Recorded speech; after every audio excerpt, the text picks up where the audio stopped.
Detailer's Roadmap Cruise Control, where we navigate the roadways of life, business, and everything in between. Hey guys, it's Kevin Davis from the Cruise Control Podcast. It's episode number 20. I'm here today with Hunter Zarzycki, which I actually got right the first time, which is minor miracle. Hunter is big in the marketing side of detailing. He is a founder of Zarzy Media, co-founder of AdMotive, co-founder of Envy Executive Auto Protection and Mobile Detailing. So I'm reading that right off his Facebook bio. So that makes it easy. Man, welcome. I've been excited to talk to you. Yeah, thank you for having me on. I'm excited to share anything I have to provide some value for you guys and share my experiences through the whole process. Yeah, so I like to ask this. I've been doing this thing where I'm asking, the detailing superhero backstory, kind of on those superhero movies, everybody has a backstory and we all have a backstory. So kind of put into context, I know you lean in with your marketing, specifically detailers helping detailers. And so, kind of give me that background a little bit. And we were joking, I was joking with you on Facebook that the fact that you're 2 years older than my youngest. And I started my first company, which happened to be a web development company, when you were like 2 years old. So made me feel old, made you feel young, but hey, we're here to have it, make it happen. Yeah, I'm hoping we can explore how the digital world has kind of changed throughout and evolved through time too, because I know 100%. It's completely changed how we did from a year ago. So talking to someone who's been in it for as long as you have, that's definitely something worth exploring. But yeah, I'll give you my whole backstory quick and how I got to where I am. Sure. So I went to college first. After the first year in college, I actually went for physics and engineering. I wanted to be an aerodynamicist, whether it is designing fighter jets, something cool on that end, or designing race cars. So I was always involved in anything pretty fast. If it was fast, I loved it, obsessed with it. And then after the first year, I realized that maybe that industry wasn't for me. Maybe I wasn't smart enough as I was going through the programs, whatever it may be. But then I got together a couple of my buddies. I don't know how it came to be, but we're just like, we should start a detail business. This was after my freshman year in college. So we started a mobile detail business all through college. So I switched over into a business degree, more specifically marketing, of course. Mm-hmm. So through our whole journey, me going through college, I was running this detail business and it was considered a full-time job. I was commuting back and forth every day, running through people's houses, going to, dealership lots, going to people's offices and everything, traveling all across South Jersey. And that really helped out where I'm at now too. I'll get to that in a minute, but I ran through all the typical marketing foundations. I learned all the 4 Ps. I learned all the basics through everything. And that's not something I really use nowadays, but really put in place. all of which you threw completely away and did the exact right. Yeah, that's probably the only thing I remember from college, to be honest, the 4 Ps. I was just nailed down by my professor. So that's in the back of my mind completely. But everything else, like that kind of ran me through the course and got me a quick jump start on what marketing is. And then, of course, after I graduated back in 2019, I believe it was. I'm acting like that's so long ago. That was only like 4 years ago. My memory's starting to go too now.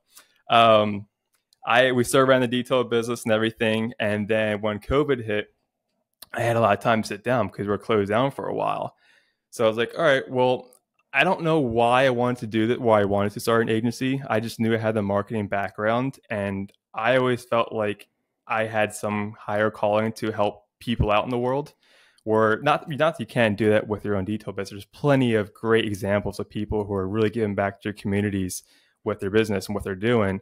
But I always want to help people around the world and try to help out as many people as I can. So I always wanted to start an agency from that side.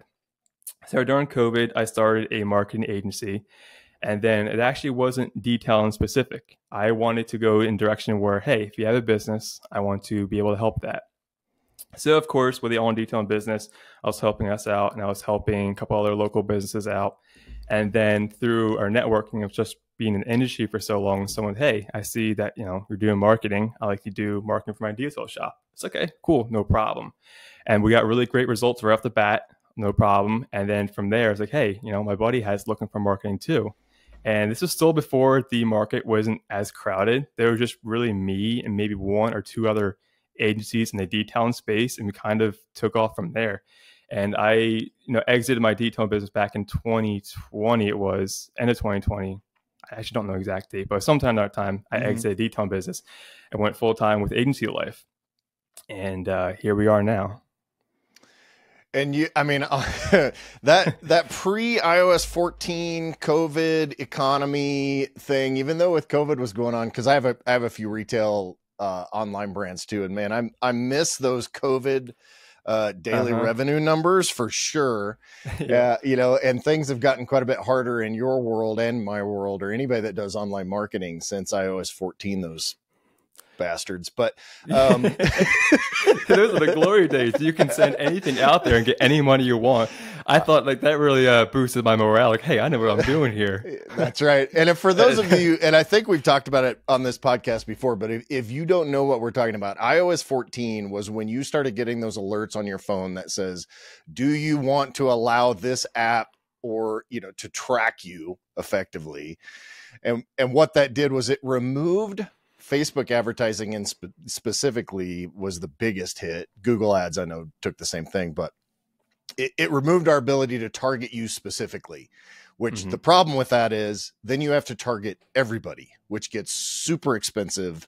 And so instead of being able to get down, like drill down to specific groups, you have to go much broader, which gets, 3 times more expensive and makes your life miserable as a marketer. But, we adjust and all that, right? Yeah, all marketing is just adjusting to whatever's going on. Even the platforms are always changing. Like how we grow and scale detail shops via ads is completely different now than how we did things earlier this year. Things are ever changing, so you always have to adapt and be up with the times, really. I mean, that being throughout this 30 years, and you've probably seen some probably bigger changes in iOS, to be honest.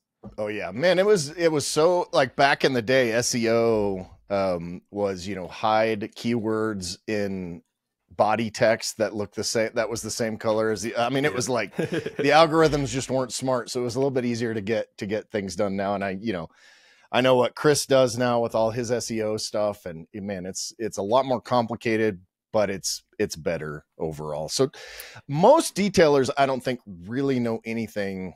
Most of the guys in the industry, as I'm sure you found, guys and girls, as I always say, don't really understand what PPC is, pay-per-click ads, how all this works. So can you kind of give us the, let's say 201 class, not even the 101 class. Let's kind of go, I want to go as deeply as you want to go, but I want to kind of educate everybody about that. Yeah, so PPC ads, that is a rabbit hole to jump down for sure. We can get super technical and everything, but really the only thing we really should be focusing on is just Google ads and Facebook ads. When I say Facebook ads, I also mean Instagram. Meta owns both, so when you run Facebook ads, it also populates on Instagram as well. So as I use those terms, just keep that in mind. When I say Facebook, it's also Instagram as well. So those are two main platforms. Of course, we know there's TikTok ads, Snapchat ads, but at the current moment as this is recording, those are two platforms you really should be focused on when it comes to paid advertising itself. So Google Ads nowadays is probably the more prominent platform at the moment, just because the sheer amount of people searching for services and how they kind of just a buying intent too. So for Google Ads, for example, you create these campaigns. So if someone's searching for ceramic coatings near me in your area, right, these ads will show to those kind of people. And as you can imagine, that person is already pretty far in the buying process. So they understand a lot about the product and may know some stuff, how it kind of works. So they're a lot easier to close and make a sale out of that. So they're pretty efficient and high return off those itself. Now, Facebook ads is a different beast, as we know.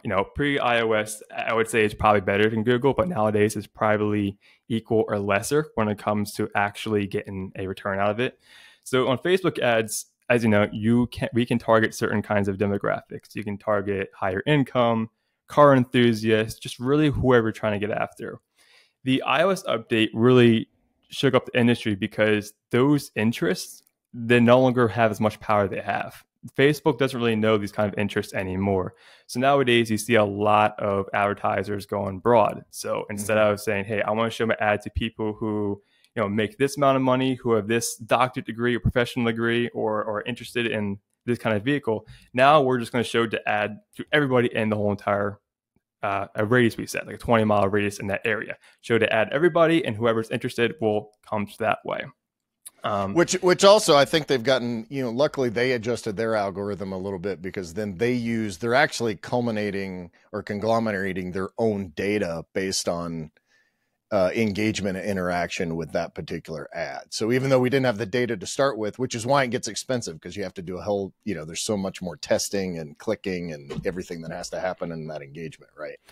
Yeah, absolutely. So we're starting to rely to more like internal systems, that being, well, a lot of people don't know, I'm getting really technical here, but what people don't know is like you can upload your own customer list to Facebook, and Facebook will find customers just like that person, right?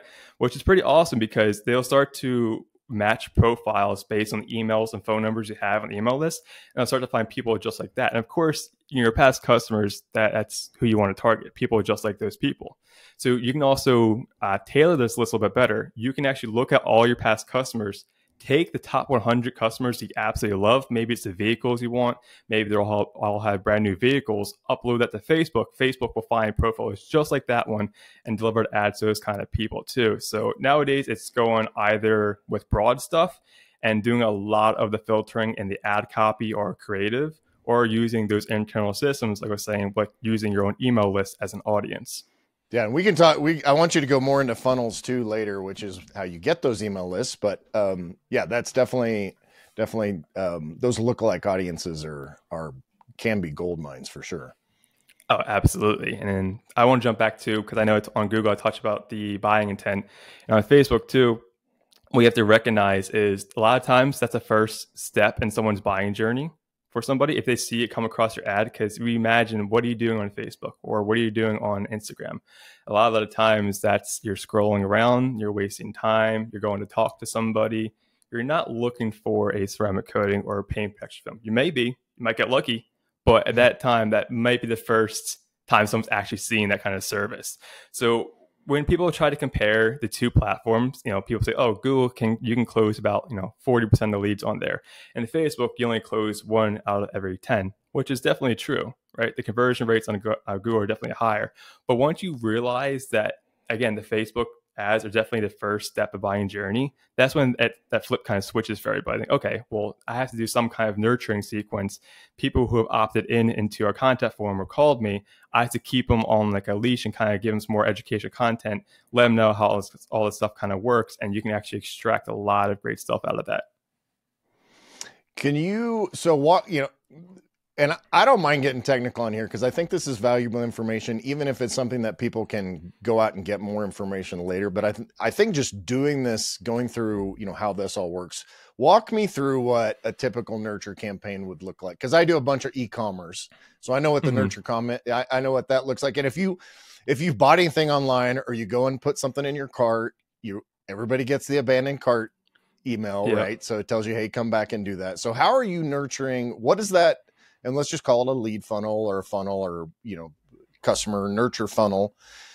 Walk me through that, what that looks like for your typical detailer shops. And I'm not worried about giving away trade secrets or anything like that, because this is the reason you hire companies like like Hunters, because it does get pretty complicated in order to do it right. Yeah, I'm not afraid to share anything. If you go on my profile, I have so much stuff I share based on experiences and everything like that. So I'm always open to share anything we have. But yeah, let's use an example for a detail shop. So how it usually works is 9 out of 10 times we will use a dedicated landing page for a specific service. Sometimes we will send people to a website if it's optimized right and everything like that. But we've done a lot of testing, and we always found the cost per lead and the cost per acquisition, which is really the metric what we're trying to optimize for. How much does it cost to actually acquire a sale or a customer? It's always much cheaper with a landing page itself. And there's a lot of reasons behind it. It's a lot of psychological stuff, and a lot of things of how people interact with websites and everything like that. So this episode is brought to you by Detailer's Roadmap. Hey, spoiler alert, that's us. We all know you need a kick-ass website in order to be successful with your business. The good news is, at Detailer's Roadmap, kick-ass websites, that's kind of what we do. With the latest performance, designs, and SEO strategies, Detailer's Roadmap is your one-stop shop to be successful on the web. And don't forget, we have the best support team in the industry. Whether you're an existing partner looking to improve your lead generation or you need a brand new website, Detailer's Roadmap is here to help you be successful on the web. So go to detailersroadmap.com/success and get started today. That's detailersroadmap.com/SUCCESS. Typically how it works is there's a phone number on the landing page and there is a contact form on there too. When someone, if they want to get contact information, they want to get more information about the service itself, they'll submit the contact info and we'll reach out to them. Not we will, but the detailer will reach out to them. And then let's just say they don't answer, or maybe they say, oh, that's too expensive at the moment. Okay. This is when the nurturing sequence will start. So typically how that works is we begin the emailing sequence where we will launch a series of emails introducing the shop. So that's the first thing we do is when they submit contact information on our landing page, they will get an email saying, hey, my name is Hunter. I'm here with NV Executive Detailing. Thank you for submitting a quote request for us. You know, we started here back in 2016. We've went from this journey to that kind of journey. We've done X amount of vehicles and everything like that. With us, we have me, so-and-so, and so-and-so with a picture of all of us. Because what it comes down to is, again, I nail this down all the time. I know other people talk about this on the podcast, but people like to buy from other people, especially when it's on for your own community too. So I think a lot of people too would like to think of like they're trying to market themselves to the whole entire world, but in reality, it's only people within your 20-mile radius, your own town and community. So when you show yourself like that, it really builds that trust instantly. If someone trusts you, you're more likely to convert them into a sale. But anyway, if they still don't continue to get a response out of that lead or anything like that, it'll be a more series of emails like, what is a ceramic coating? It'd be a nice little educational video of you walking through what a coating does, what it doesn't do, will be a fit for your vehicle. I don't know, but it's for a video and something like that. So it's just a series of educational stuff to build up that knowledge of that lead who hasn't converted yet and really trying to guide them on that journey to making a decision. Because of course, we don't pressure people into making sales at all. We just want to educate them and let them make their decision on their own. And usually, if they know everything about a product or everything about you, chances are they will convert into a sale. Yeah, because you can deliver, your pricing, you can give them information about yourself, you can ask them questions. The cool thing about some of these automations and the programs that run behind them is you can give a list of links, or you can link within things where you're talking about ceramic coatings and educating. If they click on a particular link, that actually tells the system that they're interested in that. You can use that to actually dump them into an entirely different automation sequence, give them different emails about, ceramic coatings. If they click on, tent or PPF or whatever it is, that you can kick them over there. So it's the tools that are available now in terms of the automations are pretty spectacular, but you have to start there first, right? Like you have to actually have that going. Yeah, absolutely. And nowadays, a lot of it is about the automations too. So like when we started our agency, we started as a Facebook ads only agency. And then, okay, what else can we add on there now that we have this dialed down? Oh, Google ads, because we want to capture that amount of people searching for coatings and PPF, tint, whatever it may be in that area. And then we look at that and like, okay, what else can we do? We have people coming in, but there's a big missing piece in the detail industry where maybe it's a sales issue or these detailers aren't getting to the leads as quickly, or they're not even nurturing or following up with past leads. Okay, so let's build out the system where it takes care of all this stuff for them. So that was a big missing piece for us because all these leads and all these ads you're running really mean nothing if you don't have the systems in place to really harvest that farm, as we call it. Yeah, and that's why, you get the enticements of Facebook asking you to boost your post, which they love because it's a complete waste of money for us and a great way that they. So we don't boost, right? That's a big thing. But a lot of times people will. I'm constantly commenting on service-based business that like I'll get an ad from some guy in New Jersey, like where you are, and I'll be like, dude, please change your targeting. I should not be getting this ad in Bozeman, Montana. And, a lot of times then I don't see it anymore, but, making sure that you get that right first, but not just, what a lot of people do. And maybe you can comment on this. What I think a lot of detailers and other service-based businesses will do is they throw up an ad, they'll boost a post or whatever. And then, it's like throwing $20 at something and hoping that something happens. It's just, you've got to go through the process. Yeah, absolutely. There's so many different settings, and it definitely can be intimidating for somebody to hop into the actual Facebook ads manager, because boosting a post, again, it makes it very, very easy for someone to throw in $20 and gamble it. That's what I'm calling the boosting post is gambling, because chances are you're probably not making that back when it comes to that stuff. So it's just a good way for Facebook to kind of take your money on that side. I know Facebook's probably going to listen to this and take down my profile after doing what I'm doing, but Google does the same thing with the smart campaigns, right? And the way I kind of make an analogy or a metaphor for this is like, that's kind of like waxing a car, right? When it comes to boosting and smart campaigns, it's quick, cheap, and easy. Sure, it can work here and there depending what you're looking for. But if you really want to get the proper results, you have to go down to like a two-step paint correction, do the whole entire ceramic coating. Yes, it is a longer process. Yes, it can be a little bit more expensive, but you're going to get a much better result out of it. Yeah, 100%. So that's kind of the Facebook side of things, and going into a little bit of the funnel stuff. So when you do these campaigns for people, you're writing emails for them. You're kind of going through and doing the whole sequence. So when you look at I'm talking to the audience, when you look at a service like Hunter's or Detailer's Roadmap, and you see kind of, hey, that can be kind of expensive. You have to realize the number of hours required, not only the expertise required, but the number of hours required to create these funnels. I have multiple brands, and every time I do a brand, I have to go back and recreate all of these different funnels. And I'm like, man, this takes freaking forever. So not only do you have to have the expertise. So from the funnel standpoint, what's the Google ad side? Because I'm well versed and well educated on the Facebook side, but I'm not up, and I'm interested in educating myself and everybody else about Google ads and how that all that works better. Yeah, so it's not as complex when it comes to, I guess, Facebook ads. The structure of it, when you look at it as a whole, it seems pretty simple. But when you try to, it's not as fun as Facebook either, because Facebook, you can use all different kinds of ad creatives, you do all different kinds of pictures, videos, and everything. And it's fun, as I call it, right? Google Ads, you can use capital letters and exclamation points, which Google Ads won't let you do half the time. Yeah.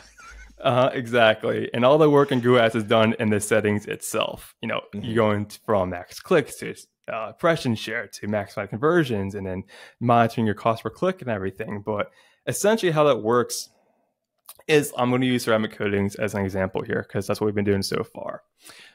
If you want more ceramic coatings, more people, you capture these searches, people searching for ceramic coatings near me. You want to make a campaign that only goes for ceramic coatings. A lot of times we'll have detailers who will hire us, we hop into the ad account, and then they'll complain, say, oh, I wasn't getting a lot of coatings, I was getting a lot of random searches and everything. And we go into the ad account and they have keywords for detailing, car wash, and everything like that. So when you want ceramic coatings, making sure that your ceramic coating ads are only popping up for ceramic coating searches. Same thing with paint protection film. Only want your PPF ads to pop up for PPF related searches. Same thing for tint and everything like that. And each ad will funnel down into one landing page dedicated to that service. The only time that we kind of combine all of them is for coatings and paint protection film, because sometimes or oftentimes these services are cross-sold or upsold. So we'll create a little mini website where people can navigate between two different tabs, ceramic coatings and paint protection film. Because someone's searching for coatings, if they want coatings, the information is right there, right? They have all the information, they have all the stuff about the detail shop, everything about the ceramic coating service, everything they need top to bottom, information they need to make a decision. If they want my scratch protection, or rock chip prevention, that paint protection film is right there for them to look at. It's not force them into that funnel, but there's an option there.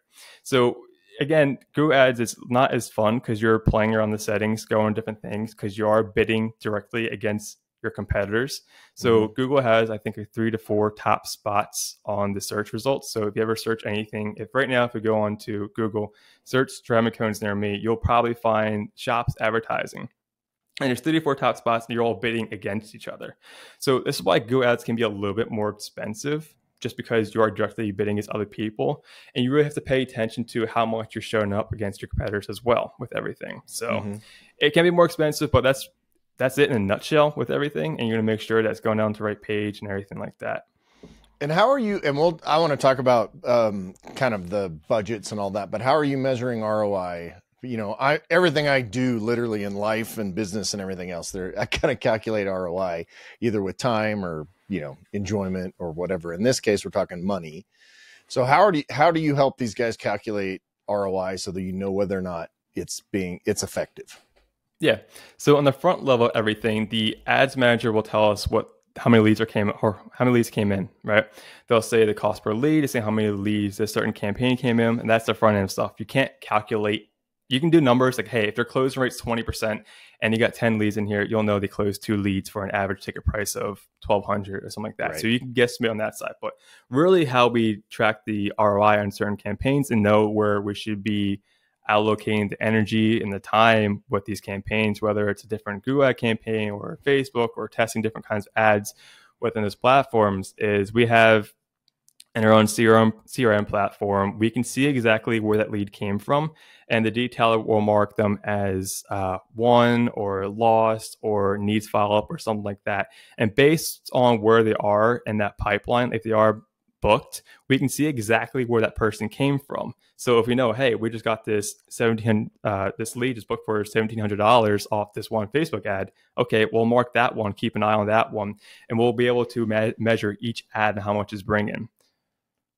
Yeah, because and so because you got to look at budgets, you know how much Facebook. I like Facebook a lot because it'll tell you that, you know, ROAS, which is return on ad spend. It tells you how much, you know, each conversion costs, which, you know, basically it's a little bit it's a little bit more straightforward with e-commerce because I can tell, all right, well, this product's $20. It cost me $7 to get that conversion. It's very easy math. When you're talking about leads and lead closures and all that, when you're talking about services, it's a little bit more difficult, but it may cost you $100 to get a lead in some cases, depending on what your budgets are and all that. But if you look at it and say, well, I booked a $1,500 coating and it cost me $100, like that's pretty good numbers. So that's a done. What budgets are you usually, what kind of budgets are we looking at? I don't know. On the e-commerce side in 2020, I spent an insane amount of money, but I had a 5x return. So it's like, I always equate it to a slot machine. Like if I put $1 in and you gave me a $5 bill after each time, how long would you stay there and do that until you literally someone forced you to leave? And that's kind of what the ultimate goal is. But what kind of budgets are we looking at for your average? Yeah, so it really comes down to, obviously you can spend $100 a month on all these platforms, but really if you want a truly high performing campaign or ad, a lot of it comes down to letting the ad account do what it needs to do, let it learn, because it's not so much us learning or you learning what's working. These Facebook or Google ads have to learn what a lead is for you, because that system doesn't know the difference between a roofing lead, power washing lead, or a ceramic coating lead. So you have to teach over time. So if you really want a high performing campaign, you really should be spending at least, we say, about $400 to $500 per month, whether that's just on Facebook or just on Google. Now, of course, there's a lot of different variables in that one. So for example, if you're located in Austin, Texas, where you throw a rock and you hit like 14 detailers in a row, it's high competition area. So you have to spend a little bit more on that one to be competitive with other people. But at that 400 mark, whether it's Facebook ads or Google ads, it kind of lets you to start to get the ball rolling. I know that might seem high for some people, but you'll still be getting leads in the door. Again, you're just teaching these ad accounts what's coming in. So that way it can optimize itself down the line, because a lot of it now is AI driven. A lot of it's called machine driven, where it starts to optimize for what you want it to do. You just have to tell it what to do and what to optimize for. Yeah. And are you splitting that budget typically between Google ads and Facebook ads? Is that, are you saying, okay, we need $400 or $500 a piece? And honestly, it's so funny because in the world that you and I run in with marketing and pay-per-click, you're like, one of my ad budgets was $450 a day. And so, but again, and it gets expensive, but again, it's money in, money out. So $400 to $500 is really fairly low. You know, I know it can sound expensive, especially if you've never done it, but like just to test, you're basically using that money to test at that point. Yeah, absolutely. It's trying to get the ball rolling. And that way, you know, when we have a shop that say, hey, I only have $400 to spend on that amount, we'll start that amount. And as money comes in, we'll increase that amount. And the goal is to really get them to that $1,000 or lease mark, because that way you really have freedom to kind of do what you want and test a lot of different ideas there. But yeah, ideally, we always want to run at least a Google ad campaign and a Facebook ad campaign, because again, those are two separate platforms, and you really want to have your presence on both of them. Have your Google ad out there to scoop up the people who are actively looking for these services, and have your Facebook ads out there to show your business to people who may not know you exist, and make it more product aware and make it more aware of your brand. And also a big portion of it too is a lot of the retargeting and remarketing portion that's powerful on Facebook too. You know, I use this example all the time on my calls and meetings with shops, where imagine you're on Walmart.com, right? You're browsing around, you don't buy anything. Next time you hop on Facebook or Instagram, you're blasted with their ads everywhere. And like, who's following me? How do they know this? Or you speak into the phone about something and you see the ads everywhere. That's a big process of it too, where it's a lot of the retargeting and remarketing portion of it all too on the Facebook side. So ideally, we like to use them together. That's the best strategy, because we can have the consistency on the Facebook side, and then we have the powerful, or the ROI when it comes to the Google ads, people who fill up the pipeline very quickly and fill up the schedule very quickly from Google ads. So ideally, we like to use both of them at the same time. But of course, someone only has $400 or $500, even $600 to spend. We rather spend at one platform, do it well, and build up from there, rather than spreading it too thin across the both platforms. Because you spend $200 in Facebook, $200 in Google, you're going to be spinning your wheels very, very long time. And it's going to be a pretty frustrating process to really get it off the ground. This episode is brought to you by Detailer's Roadmap. Hey, spoiler alert, that's us. We all know you need a kick-ass website in order to be successful with your business. The good news is, at Detailer's Roadmap, kick-ass websites, that's kind of what we do. With the latest performance, designs, and SEO strategies, Detailer's Roadmap is your one-stop shop to be successful on the web. And don't forget, we have the best support team in the industry. Whether you're an existing partner looking to improve your lead generation, or you need a brand new website, Detailer's Roadmap is here to help you be successful on the web. So go to detailersroadmap.com/success and get started today. That's detailersroadmap.com/SUCCESS. So I think it's important to realize that, you know, for a lot of these guys, and I'm not going to discount the fact that certain shops have different budgets and all that, but like these are, the whole it takes money to make money thing is very true when you're talking about paid advertising. Like it's not cheap. Like it's you know, because if you're, like you said, $200 is not gonna, you know, it will allow you to test and to kind of get some things dialed in, but it's not going to get you very far. You know, I mean, unless you're lucky. And then the more budget you throw in, you guys, I'm assuming are doing A/B testing with different ads and what, explain that. Yeah, so I'll touch on the higher budget thing. So like we have shops that are spending 10, 12, 15, 20K a month in ads, right? There's some pretty large people we work with. And with those people, we can be constantly updating and testing different ideas.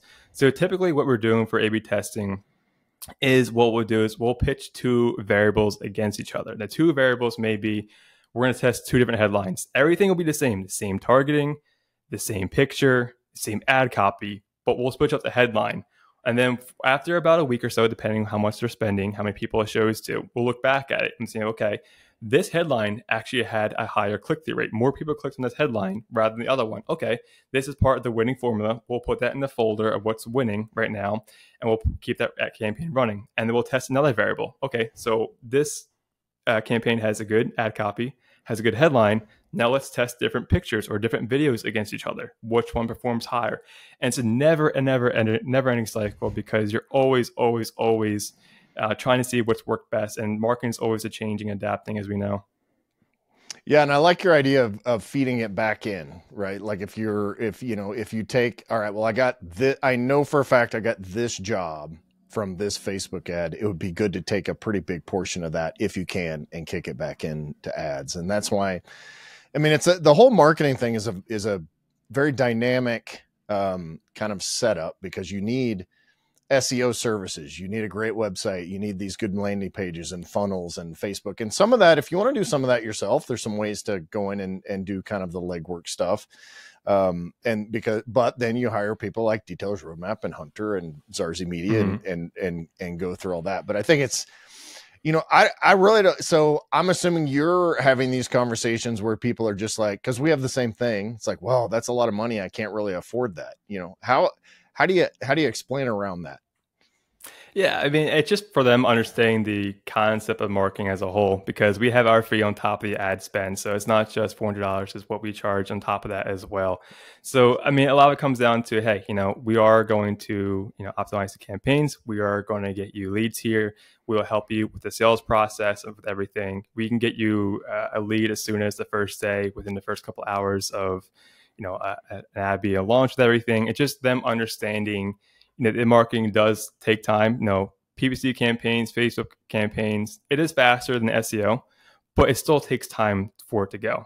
I'm no SEO expert, so I'm not going to try to, explain how long it takes or anything like that. But a lot of people do think that Facebook and Google ad campaigns are very, it's like instant gratification, where as soon as you put $1 in, you get $2 back instantly. But there's so much testing that does have to be done with everything. And the best results we've ever had are always detailers that have been consistently running their own ads. So they've been running their own ads for a while, or maybe they're using another agency for a while. They hop over to us. We'll hop into the ad account and we see years worth of data and tracks conversions and ads running. We can hop in there and just get the ball rolling right away, just because that's already been happening. They already have the data that we need to really get everything squared away. Yeah, because that's like with us, with my own ad campaign, I can go in and say, well, we've been running this particular ad that's been converting really well, but I can tell that there's some ad fatigue setting in, which just means that people have seen it way too many times. Then I can sort and I can say, well, I ran this ad back in 2020, and this was one of my high converting ads. So let's push that, in the meantime, while we're actually, and I just created 3 new sales videos and 3 new sales pages today. And so like you've got to do constant new media updates and all of that. So, anything else about, I want to talk about some other stuff, but anything else about, paid per click type stuff, PPC? Nothing particularly. Again, it's just making sure that you have the right campaigns for the exact service, and really just looking at the insights. The auction insights is what Google calls it, and making sure that you're appearing as much against other shops. Because the cool thing about digital advertising is, even if you're only spending $500 per month and there's a shop down the road that's spending $10,000 a month on Google ads, you can still compete with them. That's the beauty of marketing. Right. Like, where else can you do that, where you can go against these shops that are monsters compared to some smaller shops and everything like that? So you can be the underdog and still have success with it all. You just have to put in the right settings and tell it what it needs to do. Yeah. And so if I'm an owner of a shop, and I say, well, I'm not quite there yet. I don't really have the money to be able to hire you into ad campaigns. What's your advice to some of those people to get started, to at least start building some stuff? And I want to talk about content creation next, which will fit into this, but what kind of advice are you giving to those people? Yeah, I mean, at first we have to look at what their business is as a whole, because before we start running ads, we really want to make sure that they have good foundations, right? They're a good shop, they have good quality. We'll help with the branding for sure on that side, help increasing that quality, the perceived quality as well. But we make sure they have all the foundations on that end. And if they all do, check the boxes, they are a good shop, they do good quality, because it is hard to market and scale a bad service or a bad product, as you know. Yeah, it definitely hinders the performance of everything. Again, when it comes to a great shop, we can scale that pretty easily, just because it's much easier to scale that with everything. But typically what we do is, if everything checks out, we will show you a couple things how to do some quick campaigns you can run.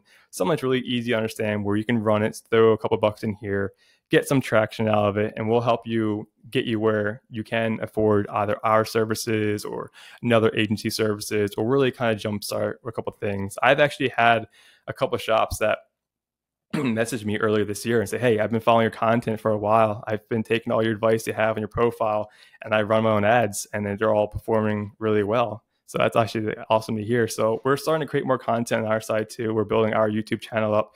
We're kind of just like opening up the curtains here on exactly what we're doing behind the scenes with everything, just sharing everything that we have. So really we'll just kind of share that content, show you how to do a couple of these things, and really just kind of, again, build on top of their own foundations. And I think it's a good segue into content creation, because that's technically free stuff they can do to build up their own revenues.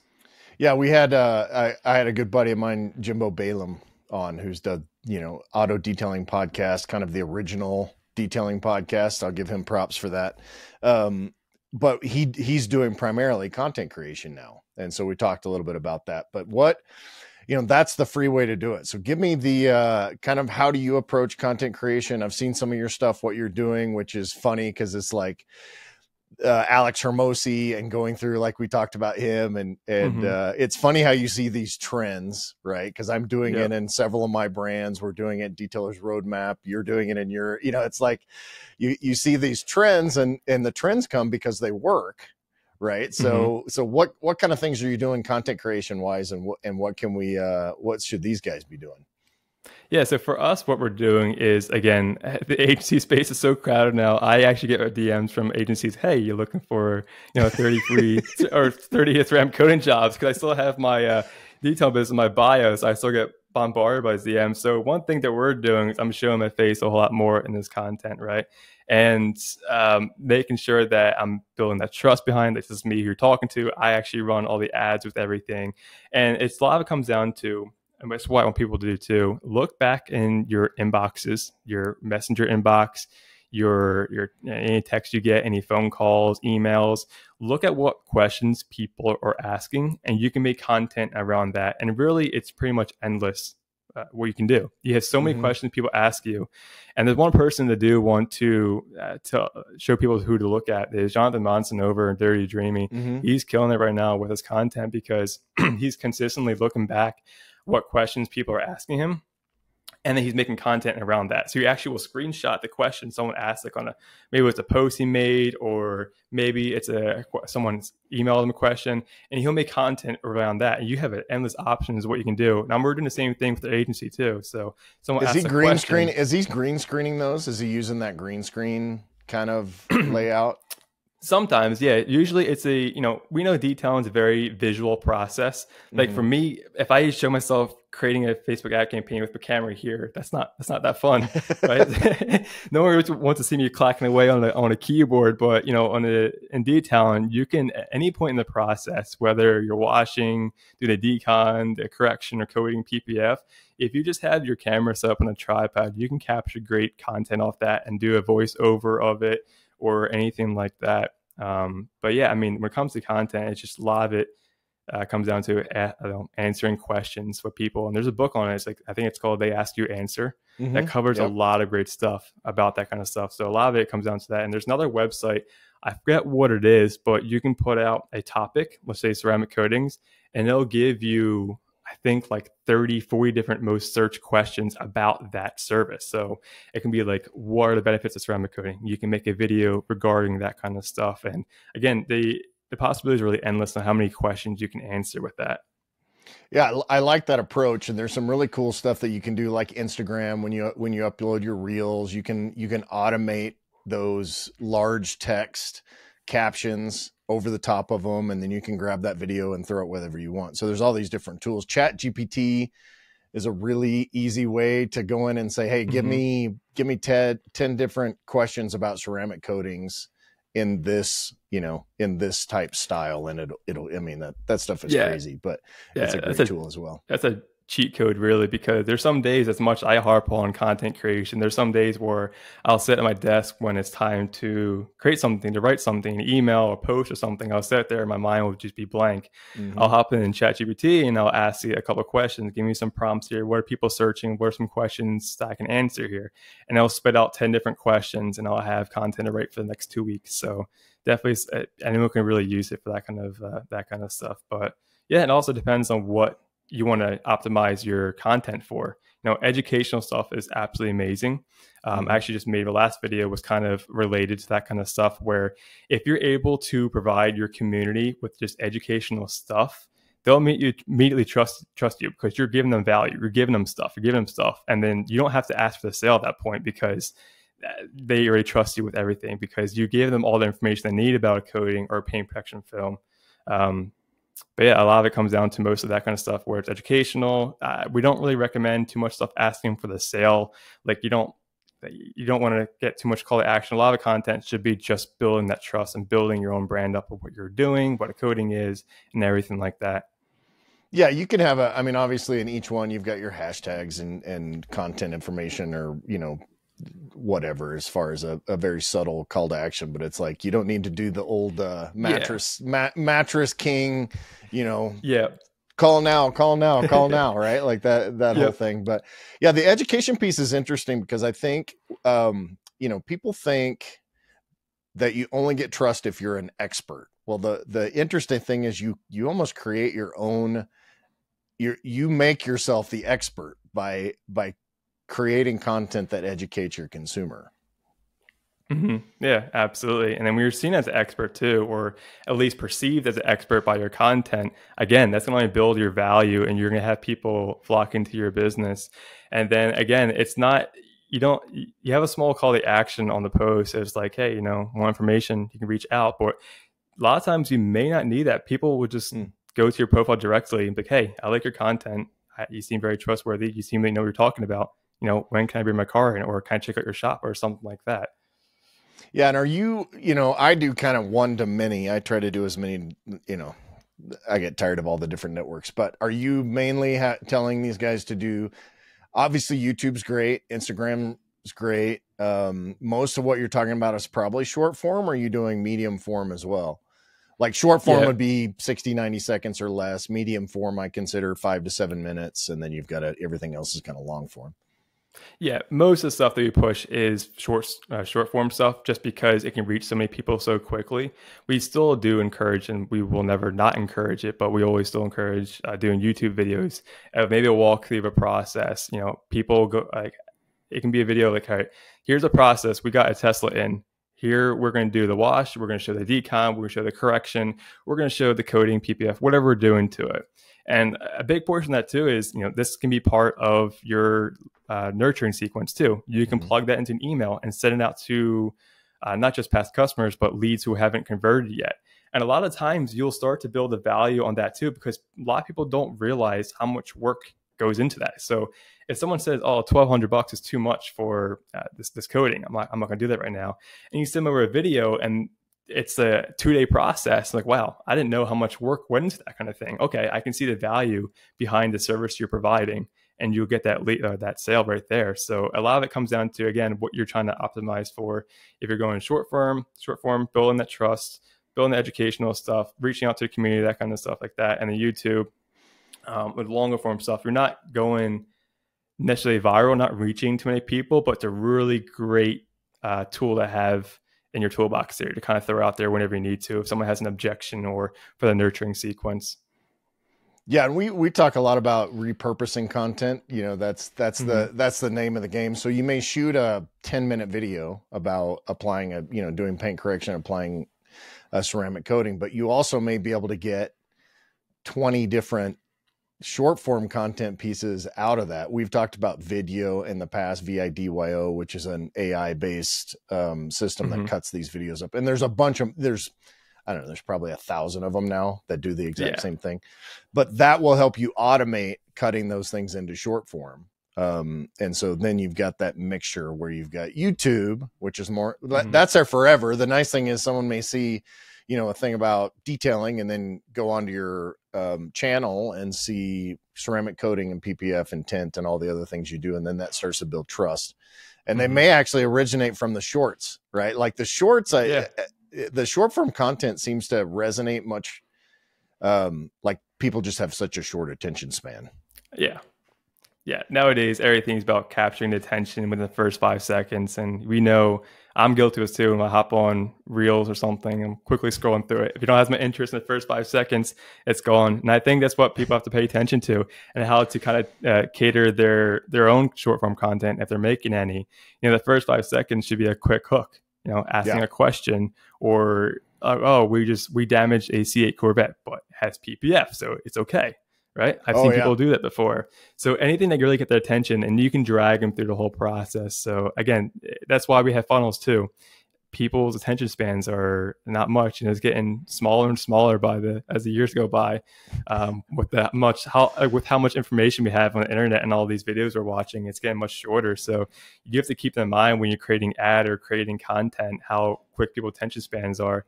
But yeah, it really comes down to just really capturing that person right off the bat.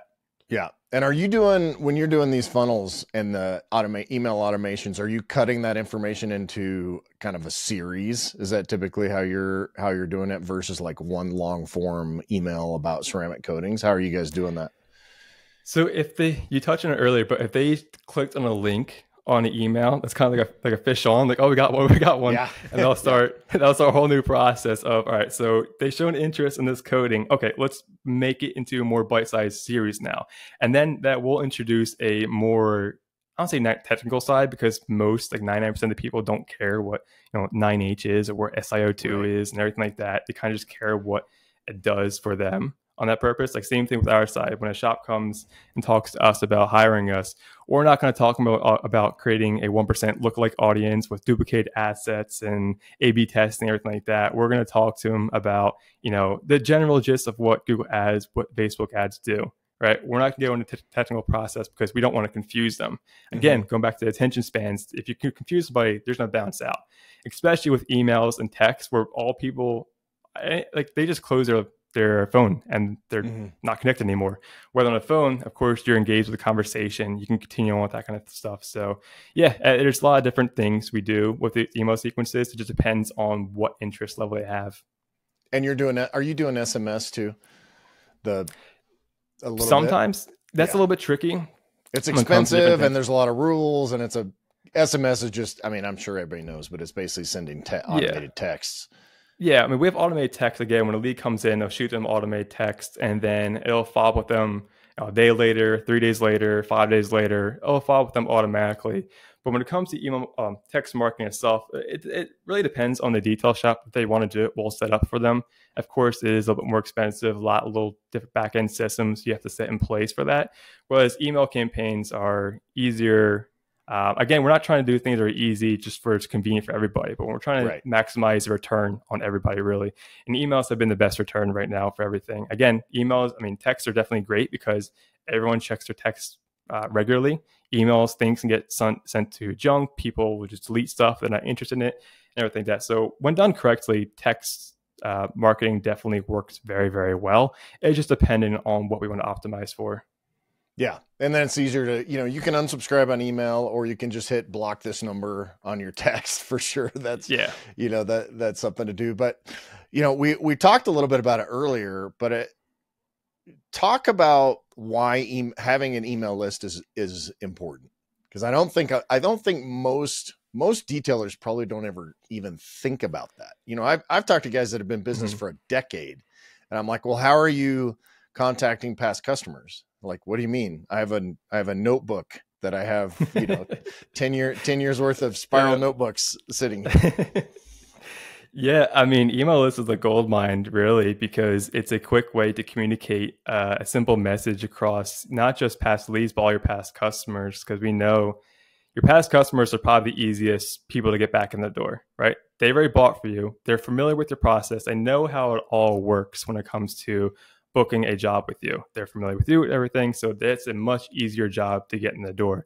So all you have to do is send an email back. Hey, we haven't seen you in a year. Let's get back into the shop. Or, hey, we do have this, let's say 4th of July sale. That's coming up. 4th of July sale come up. You can take $100 off a coating or a free windshield if you come in with us or refer somebody over to that. And that's really just, again, we call it like harvesting your farm. Like, you have a gold mine of people who have already bought from you. You can get, everyone's so obsessed with obtaining new customers, but that's really like probably the best way you do it.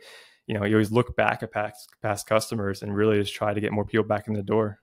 Yeah. So even if you're not using funnels and automations and all that, you should definitely have, it doesn't hurt to ask if someone comes in and says, or call, especially if they're in and they decide not to do business with you, you can say, hey, can I grab an email address from you so that we can, keep you informed on specials and all that. But if you don't have an email address for every customer you have, you're really losing on an important aspect of it. So yeah, definitely email campaigns are super important, going through all of that. Content creation, short form videos, long form videos, medium form.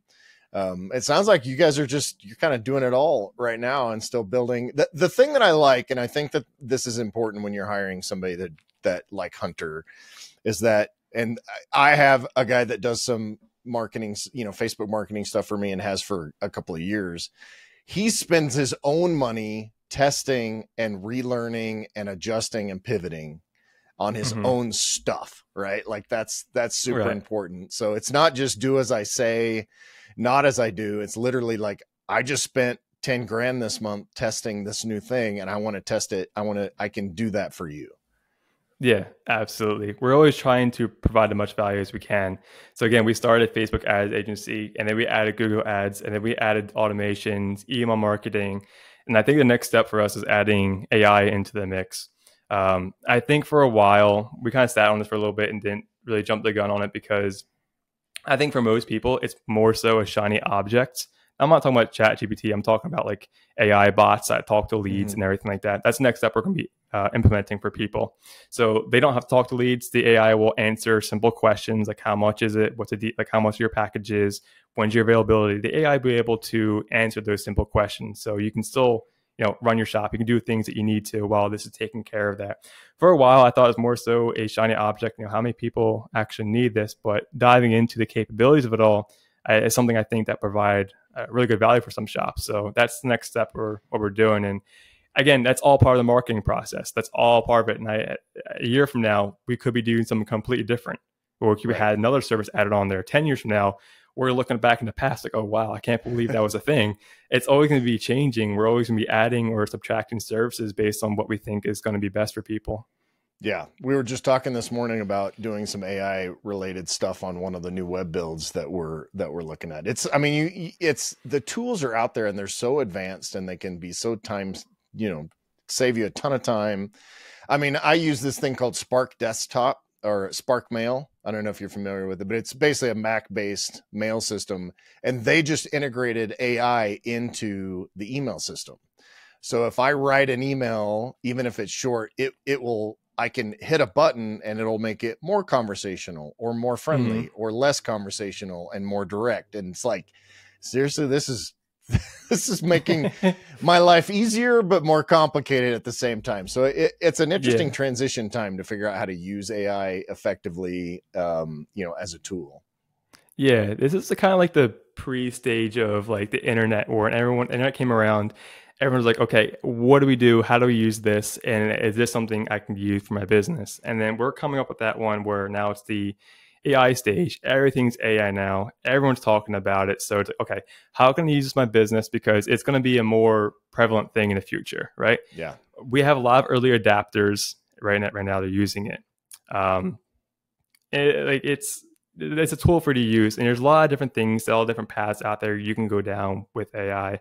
Like, for example, one of my mentors, he runs agency stuff where he'll send cold emails, and all you have to do is pull up the profile and it'll write a custom email just for that person. So they have a template already what it says, but it populates with their name, their business name, and everything like that. And there's actually different software that will populate a picture with a name in it or something like that and make it even more personalized. So it's really, really crazy. And it's definitely something to look into and see how it can plug into your business. But like, again, it is intimidating, just like everything else when you first get started with it. But you really just have to take the time to learn it. Or, I mean, obviously we will learn as much as we can so we can help you implement some things for your business. But yeah, that stuff is crazy because I mean, it can even do stuff like, hey, I want to automate an anniversary email to this person, and it'll go see their anniversary date, and it'll say, hey, I see that you've got an anniversary coming up. We're running a special on interior details for your date. I mean, it's like some of the stuff there, and it's the scary thing with AI right now is it's not really even that smart. I mean, what it's doing now is it's really just a huge database that it's spitting out information from the database, which is the entire internet at this point. But the thinking aspect is not even there, which is kind of scares the crap out of me after watching two Terminator movies. But like it's going to get better. So if you're not messing with it, an easy way, honestly, is to use ChatGPT to kind of on your sales copy, or if you're doing flyers or emails or anything like that. That's a great way to get ideas. Some of the video tools out there that you can cut up your long form videos into shorter form videos. I think that's a great way to do that too. Yeah. I mean, ChatGPT, there's a free version you can use. There's obviously an upgraded version of 4.0 at the moment you can use. But if you just learn how to, talk with it, how to teach it different prompts, because a lot of people will say, hey, write a Facebook post for me for ceramic coatings, and they'll copy and paste it in there, and it'll be really wonky and just won't look right. It just, you can tell it was written by AI. But if you train it and say, hey, I want, write a ceramic coating post about me, but I'm located in XYZ, I'm known for this kind of stuff, and I want it to go in this kind of direction, you can get a much better tailored response out of it. And of course, you always want to take that and then tweak it to your own personality, right? That's part of your branding, is what your personality is. You always want to tweak it to your own. You never want to copy and paste things over, whether it's from other shops or from AI itself. You always want to make it yours. So you can have that as a core, but always make it yours with everything. So even just spend some time on ChatGPT and really train it to make certain prompts that we have. And even I use it too. So I have one prompt open that's still open, and it knows everything, pretty much my whole life story when it comes to marketing and my experience in the detailed industry. And I ask it the question, it spits out a very personalized response rather than something that's generalized that pulled off the internet. So yeah, it's definitely, again, it's a free resource for you to play around with, and it definitely can save you a lot of time when it comes to either writing intro emails or a post or something like that. This episode is brought to you by Detailer's Roadmap. Hey, spoiler alert, that's us. We all know you need a kick-ass website in order to be successful with your business.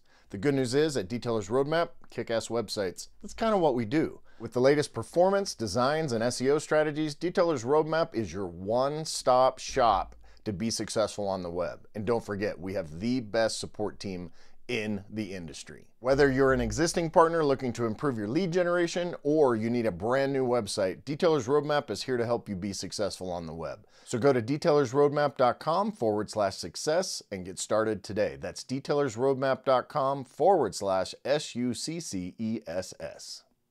And it can be a little scary when you get in there, for sure, depending on how conspiracy theorist you are. I wanted to ask you one more thing. Did I read it correctly? And I think we had just become friends on Facebook. Did you wreck one of your cars in race? Do you do some racing?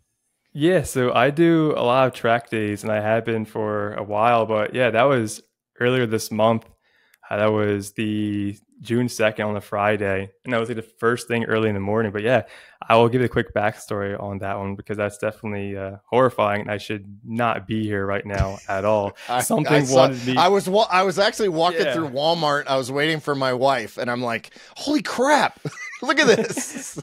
Yeah, I don't know the survival chances of hitting a wall at 120, but I think it's less than 1%, to be honest. But yeah, I mean, whatever it was, definitely wanted me to be on this journey a little bit longer. And so essentially what happened was, it's a normal track day. I have a Corvette Z06 I've been tracking for a little bit.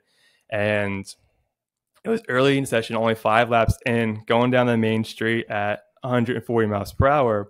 I go to brake into turn 1, and it's just a floppy brake pedal instantly. So there's no brake fade. Something catastrophically broke. So hit the brakes, nothing there, and then instantly my body just I was like, oh, this is horrible. This is a very bad situation. This is a very bad situation. There's a wall about 250 feet away, and then going at 140, you have 3 seconds to pray or do whatever you can. So I don't really remember after that moment, because my brain just it's a feeling I never want to feel again after you realize that it's a very, very, very bad situation to be in. So I don't remember up until impact. I remember the impact and just sitting there. I'm like, this is not happening at all. This is so I was just in shock really for a while. And even the GoPro footage I have, I think you can hear me say, it's that did not just happen. I was still trying to process it, because it feels like it's such a weird feeling, being upside down in a wall in a car. You hit the wall 120. It's such a weird feeling after that, because like, well, okay, I can feel my legs. I'm not paralyzed. I think I'm alive. If this is heaven, it kind of sucks. But yeah, that was really bad. So yeah, I hit the wall at 120, and there's really nothing I could have done. I probably could have downshifted, but that would save me like 10 miles per hour off impact. But I'm still hitting the wall. But I'm not regretting anything else because I'm still here walking, no major injuries. So I think that's the best. I end up with the best result possible, really. Was it like a brake line leak, hydraulic failure? It was some kind of failure. I have to go back into the wreck.